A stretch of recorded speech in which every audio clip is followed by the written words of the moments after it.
Hello, vanakkam and welcome to Tamil Fact. இன்று உங்களுக்காக 10 facts about Malaysian Tamils. Let's go. உலகத்தில் வாழும் தமிழர்களிலேயே அதிகபட்சமான தமிழர்கள் இந்தியா, இலங்கைக்கு பின் மலேசியாவில் தான் வாழ்கிறார்கள்.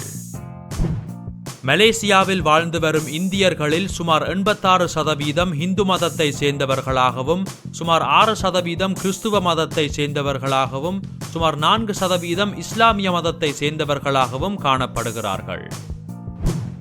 நீங்கள் பில்லா படத்தில் பார்த்த முருகனின் சிலை 1891 ஆண்டு கே தம்புசாமி பிள்ளை என்கிற தமிழரின் தலைமையின் கீழ்தான் கட்டப்பட்டது. ஒவ்வொரு வருடமும் தைப்பூசம் பெரிய அளவிலே இங்கே கொண்டாடப்படும். மலேசியாவில் சுமார் 500க்கும் மேலான தமிழ் மீடியம் ஸ்கூல்ஸினில் தமிழ் மாணவர்களுக்கு தமிழ் மொழி கல்வி பாடமாக உள்ளது. மலேசியாவில் வாழும் மக்களில் சுமார் 7%, அதாவது கிட்டத்தட்ட 2 லட்சத்துக்கும் மேலான மக்கள் இந்திய மக்கள் என்பது குறிப்பிடத்தக்கது.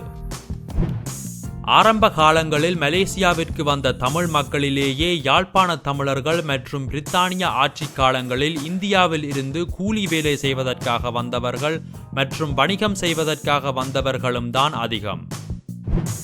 சடையர்கள் எனப்படும் சீன நாட்டைச் சேர்ந்தவர்களுடைய தலைமையில் உள்ள கேங்ஸினில் இன்று வரைக்கும் தமிழர்கள் சேர்ந்து கொண்டேதான் இருக்கிறார்கள். அதிகபட்சம் இளைய சமுதாயத்தைச் சேர்ந்த தமிழர்களும் ஸ்கூல் டிராப் அவுட்ஸ் எனப்படுபவர்களும் தான் இந்த மாதிரி கேங்ஸினில் சேருவதுண்டு.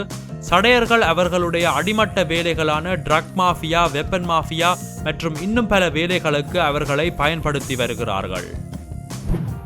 மலேசியாவில் எடுக்கப்படும் தமிழ் படங்களில் நீங்கள் கவனித்திருப்பீர்கள், பேசும்போது சில சமயம் லா என்கிற சொல்லை உபயோகிப்பார்கள்.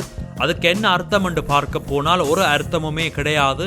மலாய் மக்களிலிருந்து சைனீஸ் மக்கள் வரைக்கும் பேசும்போது அந்த வார்த்தையை உபயோகிப்பார்கள். அதைத்தான் அங்கே வாழும் தமிழர்கள் அப்படியே தமிழ் பேசும்போது உபயோகிக்க ஆரம்பித்தார்கள். மொத்தத்தில் ஒரு வார்த்தைக்கு அழகு சூட்டும் வகையில் இந்த லா அமைகிறது. உதாரணத்துக்கு, டே கம் ஹியர் லா, வாட் ஆர் யூ ஈட்டிங் லா, மச்சி அந்த ஃபிகர் செம்மையா இருந்துச்சுலா.